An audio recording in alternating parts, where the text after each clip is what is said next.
Okay, hello and welcome back, I guess, to Emperor the Fading Suns. It has been a hot minute.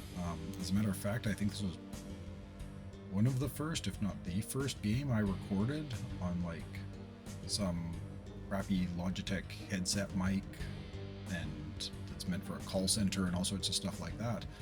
But yeah, the reason we're back here is because by the time you're watching this, Holistic will have just released their enhanced edition on Steam.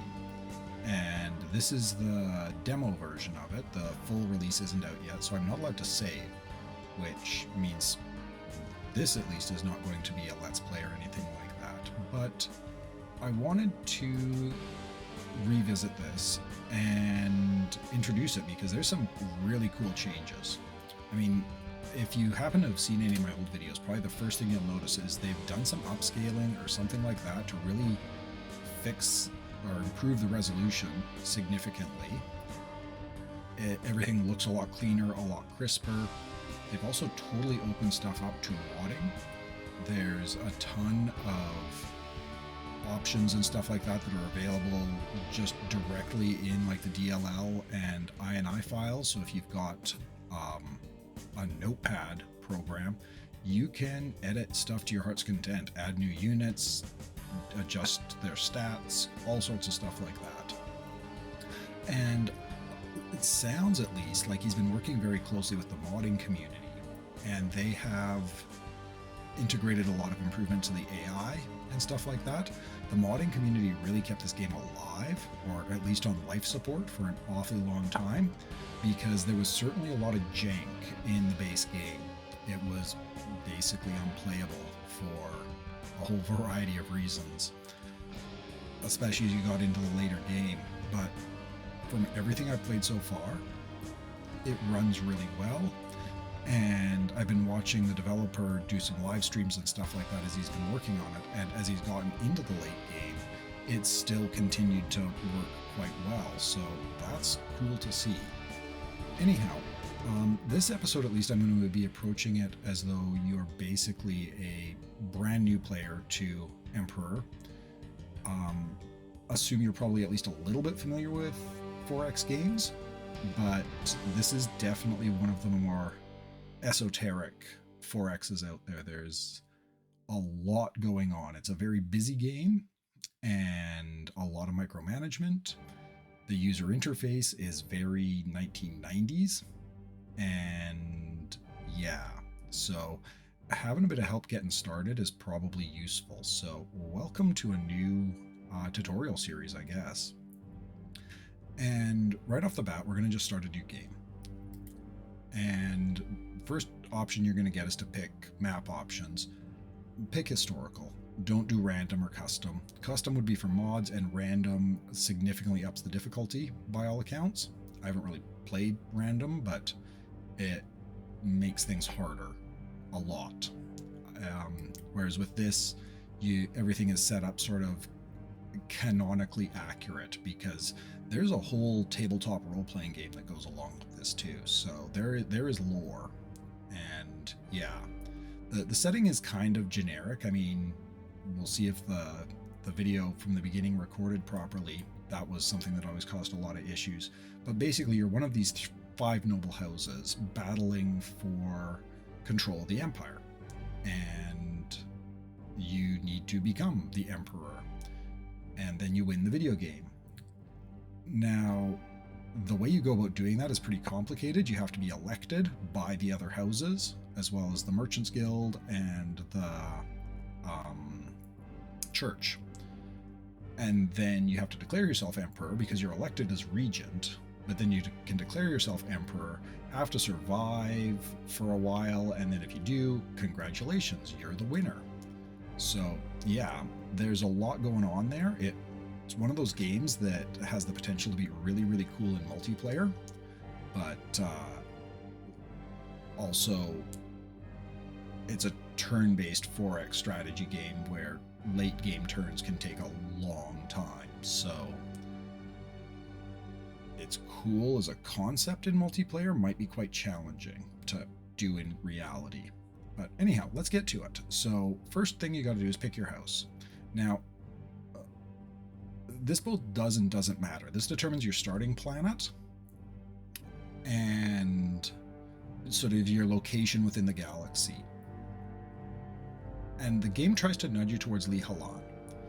I wouldn't necessarily recommend that because Lee Halan does not... I feel that their start is a little bit tough. They have a food problem right off the bat that needs to get dealt with.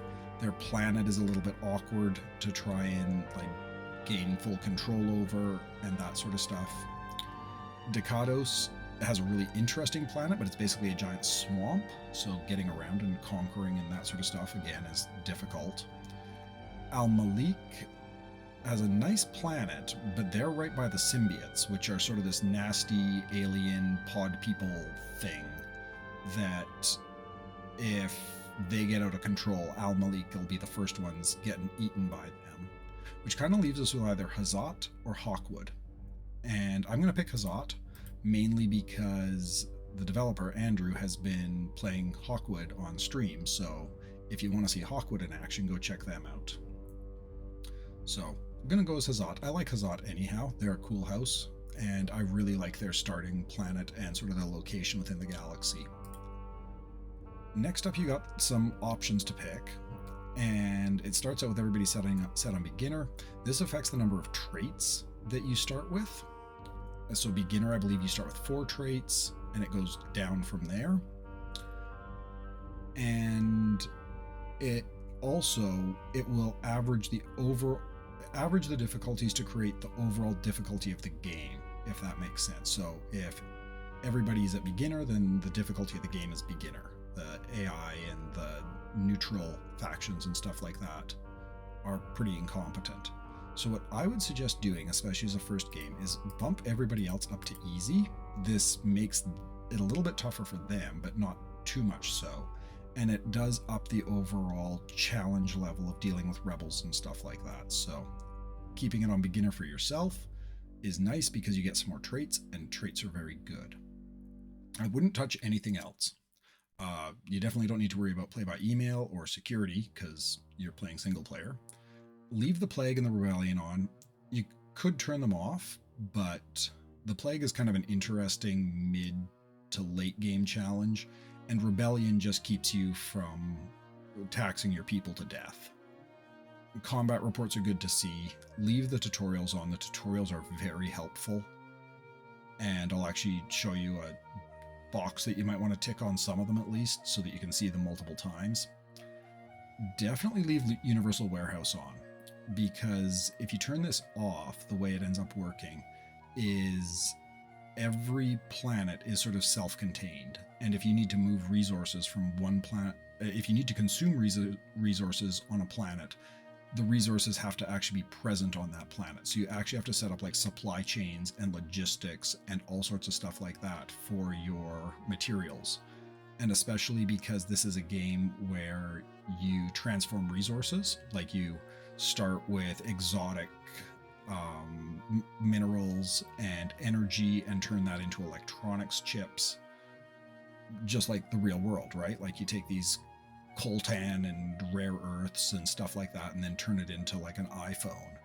So if your coltan mines are on one planet, but your electronics factories are on another planet, you actually have to load all of that onto a ship and transport it.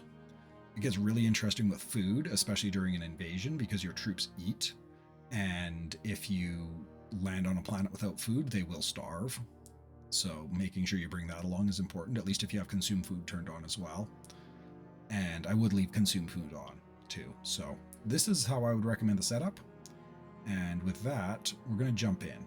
The Hazat. So the Hazat. I'm not going to read all of these, but I will leave them on. Pause if you want. I will read this one though, because this tells you how to win the game. So, my lord, to become emperor, you must first be elected regent. At that point, declare yourself emperor. If you manage to win 2 successive elections, the other royal houses will submit to your rule. However, should all of our nobles die, our house will become extinct. So, this gives you the win condition and the loss condition. You start the game with 5 nobles. You never get more nobles. If they all die, you lose. They're also very useful units. So you're going to want to use them, not just hide them off in a corner somewhere. So it's a balancing act of how much do you risk them versus what are the chances of something bad happening to them. Now, this is the box that I mentioned, and that's this show again, because the tutorials are just going to pop up whenever they think they might be relevant. And if you're doing something entirely different and it starts talking about like how to send spaceships through jump lanes or whatever, and you're just not ready to deal with that, click show again and click OK. And then the next time you click on a spaceship, it'll bring up the same tutorial. So this one we don't need to show again, but yeah. Now you pick a portrait. This changes nothing. It's just what you look like. So I'm going to go with Lazarus. And I won't bother changing the name. Now here is where it starts to get interesting. And this is another reason why I like Hazat, is because if you just want to click OK and get to it, their traits are actually perfectly fine. They're not the best, and I'm going to show you a setup that I would recommend, but these are pretty decent traits. They'll help for sure. Now, what I would recommend is I'm going to unselect all of these. So you can see now I've got 4 positive traits.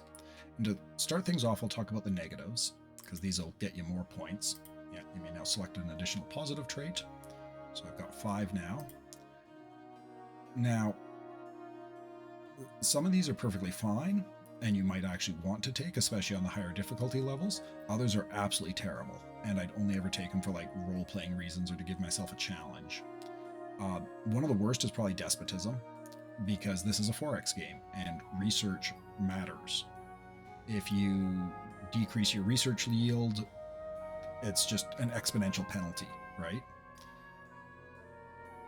And so I would never take this personally, but I mean, you do you. Inbreeding is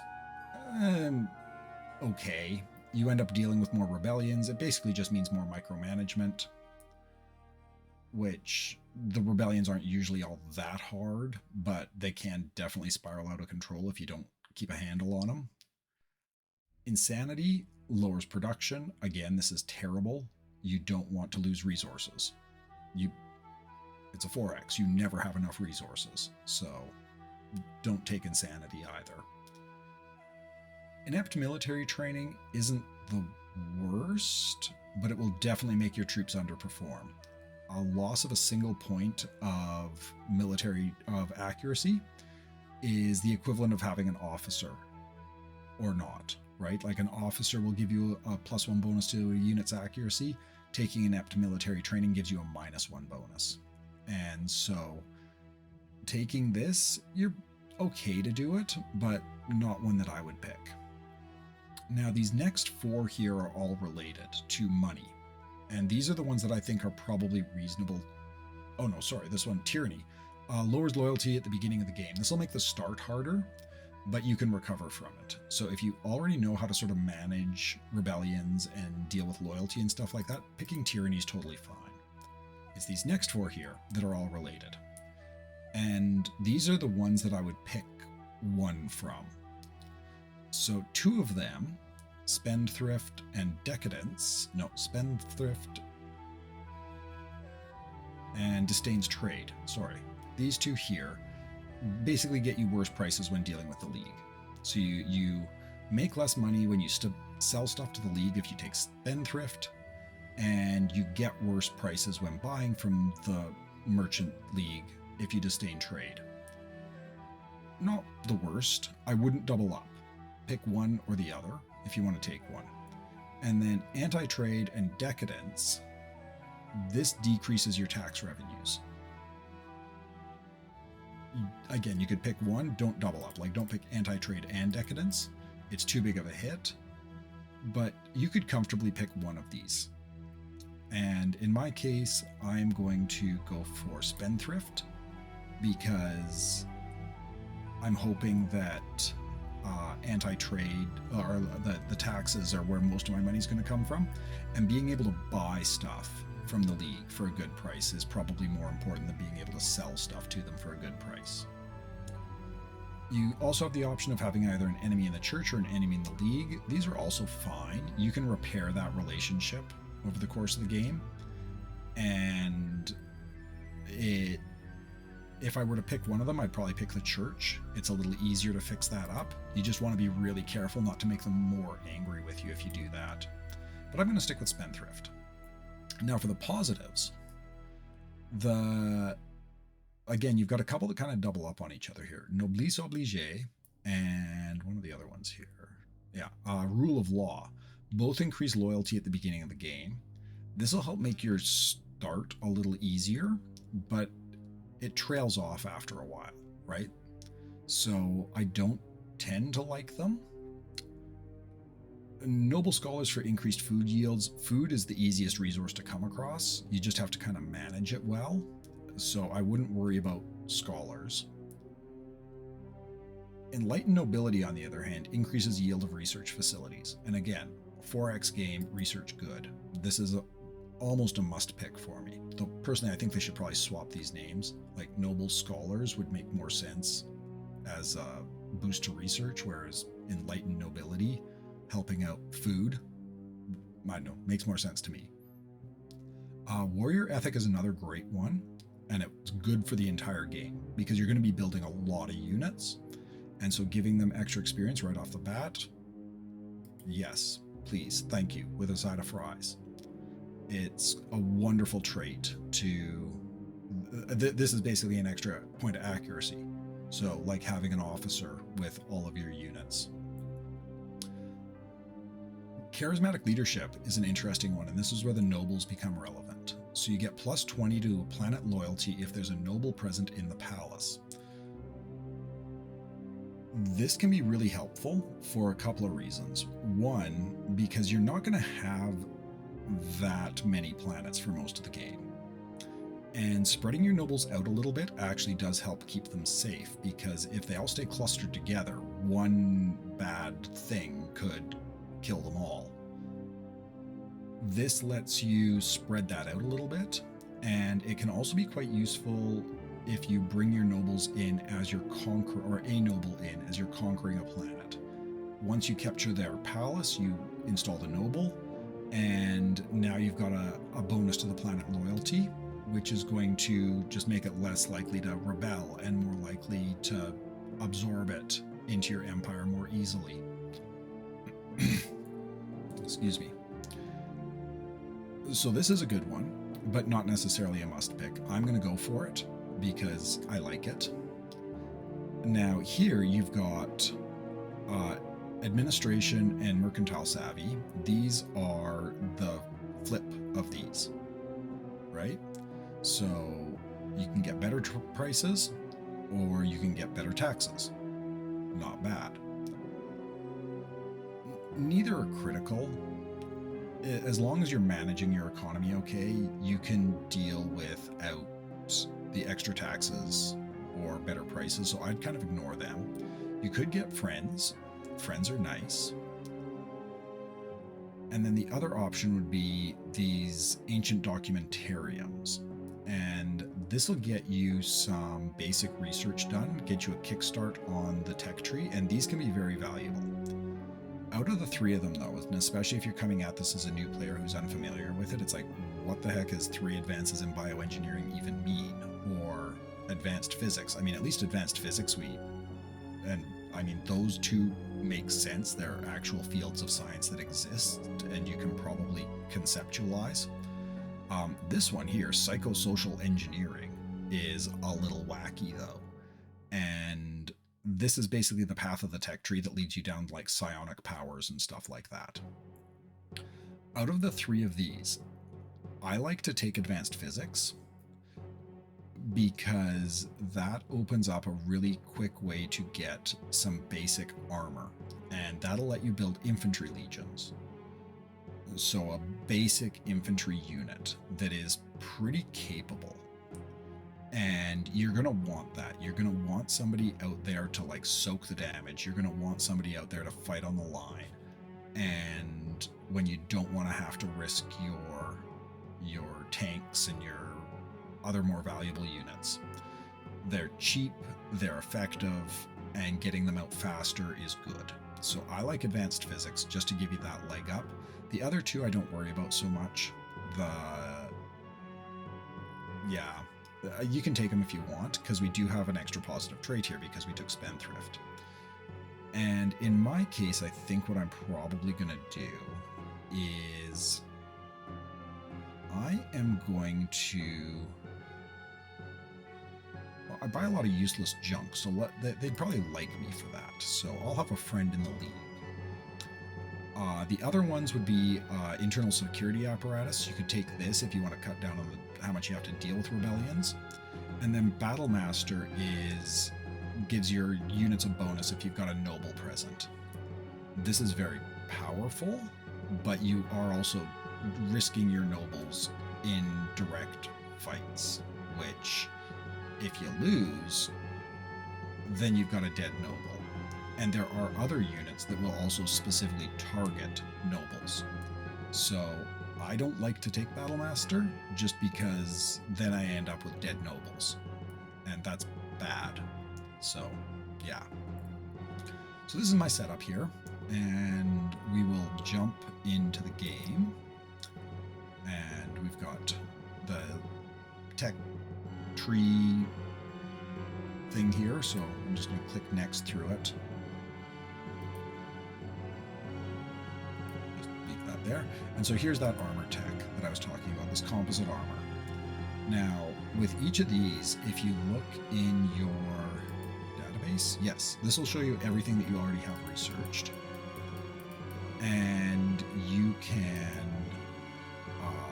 look at the archive for it, and it'll give you this whole in-universe thing, which is kind of cool if you read it. It's like this techno-mysticism thing going on. And they lean hard into it, like Brother Hargream often disputes with me on this point, arriving that just as souls are myriad manifestations of the omnipotent light within, so can the light itself manifest in an unending array of avatars. Like, what does that even mean? But it's cool. So, and basically it's like, yeah, now you do sciencey things. But like I said over there, we're going to research our composite armor. And the new patriarch is Orthodox. The church is a thing that you got to deal with. Probably not going to be getting into that. Well, definitely won't be getting to that today. So, but he is Orthodox because there are sects. And yes, you can have fun times with sectarian violence in Emperor of the Fading Suns. And it's another thing that I know that they've done a lot to work with when it comes to the enhanced editions. So, Orthodox Patriarch, there we go. And we got an extra 10 research because of Enlightened Nobility. I'm actually going to keep that from showing again. And that's it for messages. Okay, so here's the map. Or the galaxy map, at least. If you click on this, right-click on this, it brings up the entire sector, I guess. And this is us down here at Aragon. We've got Byzantium 2, which is the capital city, or the capital planet. This is where the emperor was crowned, and what you're fighting over, basically. We've got Hawkwood up here. We've got Al-Malik there. We've got the Ducados down here, and we've got who have I forgotten?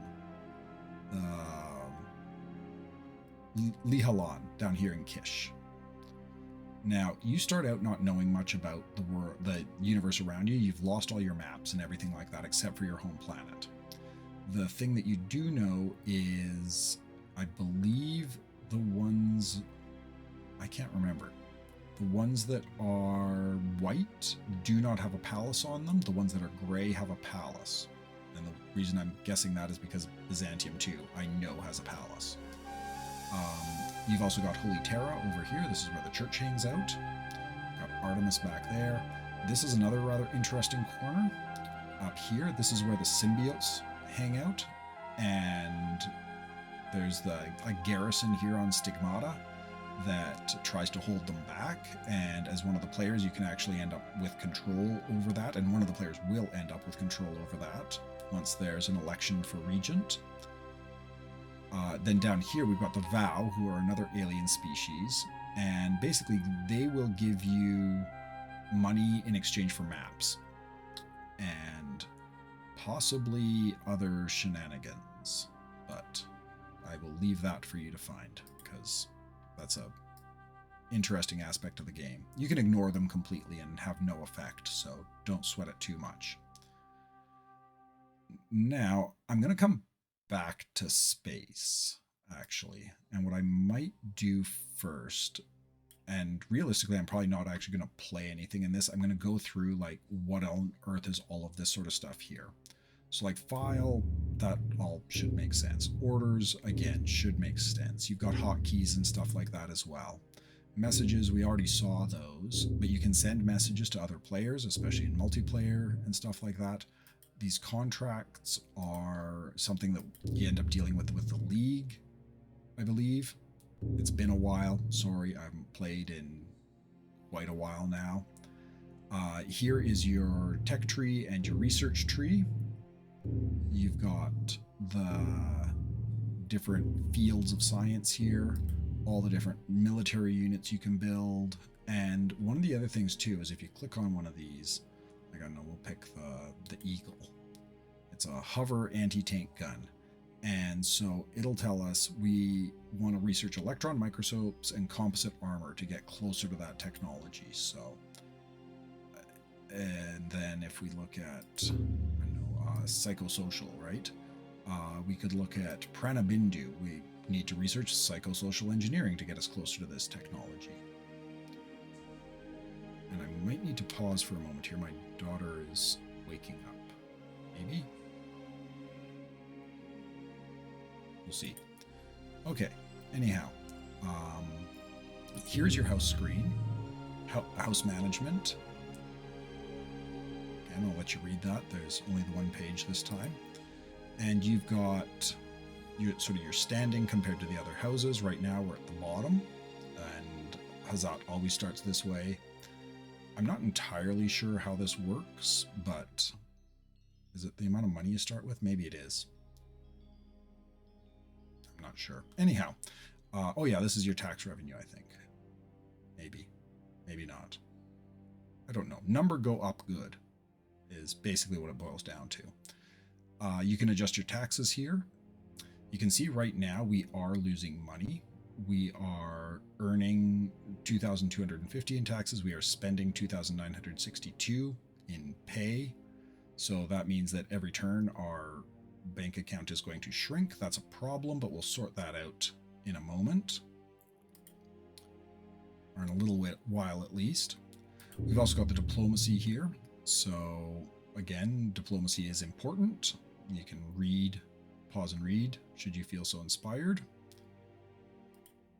And then you can talk to each of the different houses. You can talk to the League, you can talk to the Church, or you can talk to the Vow. There's all sorts of stuff that you can do through the diplomacy system. The AI is pretty good at diplomacy. They will cheerfully trade technology, do all sorts of stuff like that. And the League and the Church also kind of have their own agenda that you can either work with them or against them or use them as a tool and all sorts of stuff like that. But that'll come up kind of as we get to it. And then Byzantium. So this is the political structure. So every 10 turns you elect a regent and he gets to sit up here, and then he gets to pick who fills these seats. You've got the Stigmata Garrison, that's the one that I mentioned, holding back the alien hordes. The Imperial Fleet, so you'd get a really powerful battle fleet. And the Imperial Eye, which is the spy agency, and you basically get a little garrison on every planet and access to a bunch of sort of spy ships and stealthy nonsense like that. Now, if you are the regent, you can give yourself one of these, but you have to give the other two to other people. So balancing that, especially in multiplayer, is really interesting because everybody wants these. And if you're in control of Stigmata, you've got 10 turns now with some of the most powerful units in the game. In theory, what you're supposed to be doing is using them on Stigmata to hold back the horde of aliens. But if you're in a real desperate war, maybe it makes sense to pull them off there and bring them to fight for you. Same deal with the fleet, right? In theory, the Imperial fleet is supposed to be containing all of this nonsense up here, but do they really need all of the battleships? Maybe not. What else? Oh, I forgot to mention, here's the League's planet. This is where they hang out. And yeah, that's about it for what you see on this screen here. Eventually, you're going to be taking over all these other planets and stuff like that. And now is when we're going to get to kind of one of the first big differences between this and a lot of other Space 4X games. Because here's a planet. And now you've got a straight up civilization hex map. And again, we've got tutorials on moving units. So there's that. But yeah, this is your homeworld, or my homeworld. Hazat's homeworld. And you can see we've got our capital, we've got a planet, factory, fort. Over here, I believe this is a laboratory. Yep, it is. Lab says right there. Now, something important to realize, this is right click to select, left click to move. So it is that kind of game. And all of these have different units in them. And I guess first we'll take a look at the palace. Here are 4 of our 5 nobles. They're all hanging out at home, you know, living with mom and dad and living their best life. We also have these weird things, scepters. Now, these are votes. When there's the elections roll around, for every scepter that you have, that is 1 vote. Every house has 5 of these. What's interesting is because they're physical units, they can be captured. And that's actually a really important thing to try and do, is capture scepters, so that you can then have more votes. Literally, it's pretty straightforward in that respect. Your nobles, again, they're pretty powerful units. So this is what a city stack looks like, or a stack within a city. And you can hover over each of them. You can see they got a ton of stats. Armor, psychic defense, are they a combat unit or not? What rank of the battle do they sit in? So like you can see the noble here sits at rank 8, so he's near the back. These infantry are rank 4, so they're right up near the front. You've got anti-tank guns, you've got artillery, and this is the basic stuff, right? Like these are your basic bog standard infantry and field guns. So it gets a lot more exotic as you go. But you can also see here the city itself, the palace, has a loyalty rating. So it's at 93 right now. It will go down to 85. It gives an armor bonus to the units that are in here. So their armor goes from, where is it here? Their armor goes from 44 to 88 rather. It's multiplicative. This building itself has an armor rating of 200. Like even my infantry here end up with 64 armor when they're camped out in a palace. And as you'd probably expect, that some of the other stuff here is not quite so fancy. This increases it by 1.5, so significantly worse. These are also your militia units. They are terrible, but you'll need them anyhow. Terrible armor, terrible attack strength. There's different phases to combat too: close, direct, indirect, air, anti-air, all sorts of stuff like that. And different units are going to be better at different things. Like the artillery here is really good at indirect fire. It does a lot of damage. Also fairly effective in close. I guess, I don't know, give them a whiff of grape shot and have at her. They've also got experience levels. So these guys are expert, which is basically the lowest level of veterancy. So that's good to have. And yeah, I think I've run over half an hour here, and we're still just kind of looking at the user interface. The last thing I'll probably want to talk about before I put a cut in here, and we'll actually run turn 1 in episode 2, is down here at the bottom, these are all your resources. Now, these ones on the left are all resources that you extract from the ground. You build farms, you build mines, you build arboreums, and they'll extract these resources. There's also wells that get you oil or fuel, energy. And you build these, and then you can take those and you turn them into other things. So with chemicals, you build a chemical plant and it takes exotics and energy, I believe, and gives you chemicals. Biochem requires this, basically like combat drug type stuff. This needs more exotics, and I can't remember exactly how everything flows into everything else. You can actually see it by, no, not that button. Archive city info, yeah. Oh no, never mind. I thought I could. This just tells you what all your cities are doing. What else? Oh, over here, you've got an engineer unit. This is a builder unit. These are PTS missile launchers. These are orbital defense missiles, stuff like that. And then somewhere here too. Do I not have a church? I thought I had. Oh yeah, the church is down here. You've also got the church, and they've got this whole thing with sects where you can basically back one of these religious sects, and they've all got different benefits and stuff like that. I don't know what all of these do. They all provide different bonuses and penalties and stuff like that. So changing your sect can cause a lot of issues, especially if you go against the church itself and they get cranky with you over that. But yeah,